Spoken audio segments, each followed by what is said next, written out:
आप सभी का एसएम नॉलेज हब पर बेहद स्वागत है। केंद्रीय विद्यालय संगठन ने अपना नोटिफिकेशन, गाइडलाइन, शेड्यूल सभी कुछ जारी कर दिया गया है और आज 7 मार्च है और आज से रजिस्ट्रेशन स्टार्ट हो रहे हैं। क्लास 1 और बाल बाटिका 1 और 3 के लिए आज से ऑनलाइन रजिस्ट्रेशन स्टार्ट हो रहे हैं। जो भी पेरेंट्स अपने बच्चों का एडमिशन क्लास 1 और बाल बाटिका 1 और 3 में करवाना चाहते हैं, रजिस्ट्रेशन की प्रक्रिया आज यानी कि 7 मार्च से स्टार्ट हो रही है और 21 मार्च 2025 तक रजिस्ट्रेशन की विंडो ओपन रहेगी। किस प्रकार से रजिस्ट्रेशन करना है और क्या-क्या इन्फॉर्मेशन आपको at the time of registration put करनी है, कंप्लीट आपको लाइव में फॉर्म फिल करना भी बताऊंगी।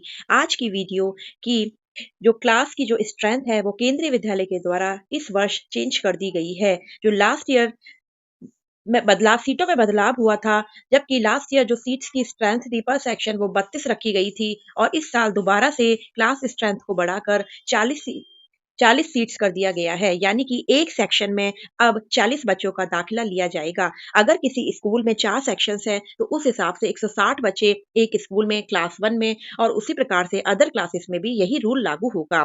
तो आप सभी के लिए यह एक अच्छा पॉइंट ऑफ व्यू है कि इस साल सेकंड ऑनवर्ड्स क्लासेस में भी सीट्स इंक्रीज होंगी, यानी कि इस साल जो वैकेंट सीट्स है वह थोड़ा ज्यादा निकल के आएंगी और क्लास 1 में भी जो स्ट्रेंथ है वह up to 40 for all classes कर दी गई है। तो इस हिसाब से अगर हम रिजर्वेशन की बात करें तो ओवरऑल सभी कोटा कैटेगरी पे इसका इफेक्ट पड़ेगा। तो जो मैं आपको वन बाय वन आपको अकॉर्डिंग टू गाइडलाइंस पढ़ के बता देती हूँ। अगर आप आरटीए कोटे की बात करें तो जो आरटीए कोटे का रिजर्वेशन होता है वह 25% का रखा गया है, जिसमें इस साल 40 सीट्स के अकॉर्डिंग अब एक सेक्शन में जो 10 बच्चे हैं या तो 10 सीट्स है वह आरटीए कैटेगरी के लिए रखी गई हैं। इसके अंतर्गत SC, ST, OBC, NCL plus EWS और बीपीएल कार्ड धारक के जो बच्चे हैं वह आते हैं। और अगर आपकी घर से स्कूल तक की दूरी 5 किलोमीटर के रेडियस में है तो आप केंद्रीय विद्यालय में आरटीए कोटे से अप्लाई कर सकते हैं और ग्रामीण क्षेत्रों में घर से जो स्कूल तक की दूरी है वह 8 किलोमीटर के दायरे में होनी चाहिए। तो आप अगर EWS, BPL, SC, ST, OBC, NCL के अंतर्गत आते हैं और आपकी घर से जो स्कूल तक का जो डिस्टेंस का क्राइटेरिया है अगर वह फुलफिल होता है तो आप आरटीए कोटे से अप्लाई कर सकते हैं, क्योंकि इसमें जो रिजर्वेशन है वह 25% का रखा जाता है। पर सेक्शन अगर 10 सीट्स रखी जाए तो अगर एक स्कूल में 4 सेक्शन है तो 40 बच्चे आरटीए कोटे से एडमिटेड होंगे। उसी प्रकार से अगर एससी कैटेगरी की बात करें तो जो 15% का क्राइटेरिया है वह एससी कैटेगरी से रखा गया है और इसमें जो 6 सीट्स हैं वह एससी कैटेगरी से रखी गई है और एसटी यानी कि 7.5% का क्राइटेरिया है, तो जो 3 सीट्स हैं पर सेक्शंस वह एसटी कैटेगरी से रखी जाती हैं। ओबीसी एनसीएल 27% का सबसे बड़ा क्राइटेरिया है, 11 सीट्स ओबीसी एनसीएल से जो बच्चे बिलोंग करते हैं उनको लिया जाता है।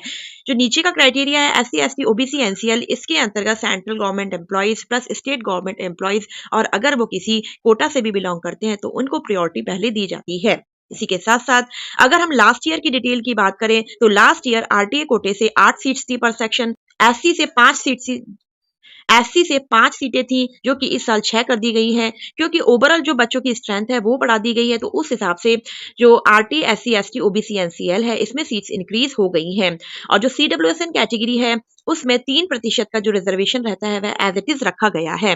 तो आप सभी के लिए यह एक गुड न्यूज है कि पर सेक्शन जो स्टूडेंट्स की लिमिट है वह इस साल इंक्रीज कर दी गई है, यानी कि 40 बच्चे एक सेक्शन में लिए जाएंगे तो उस हिसाब से आपके बच्चे के एडमिशन्स के चांसेस ज्यादा हो जाते हैं और ज्यादा मात्रा में बच्चे केंद्रीय विद्यालय में अपनी शिक्षा प्राप्त कर सकते हैं। और आज से रजिस्ट्रेशन से स्टार्ट हो रहे हैं। किस प्रकार से आपको रजिस्ट्रेशन करना है आपको कंप्लीट में फॉर्म को फिल करना भी बताऊंगी। और हाँ जी पेरेंट्स, अगर आपने अभी तक एसएम नॉलेज हब को सब्सक्राइब नहीं किया है तो आज ही सब्सक्राइब कर लें, क्योंकि इंफॉर्मेटिव वीडियोस के लिए आपको केंद्रीय विद्यालय एडमिशन से संबंधित कंप्लीट इन्फॉर्मेशन हमारे चैनल के माध्यम से प्राप्त हो जाएगी। और बेल आइकन अवश्य प्रेस कर लें जिससे आने वाली वीडियोस का कोई भी नोटिफिकेशन आपसे छूट ना जाए। इसी के साथ हम नेक्स्ट वीडियो में मिलते हैं। Thank you.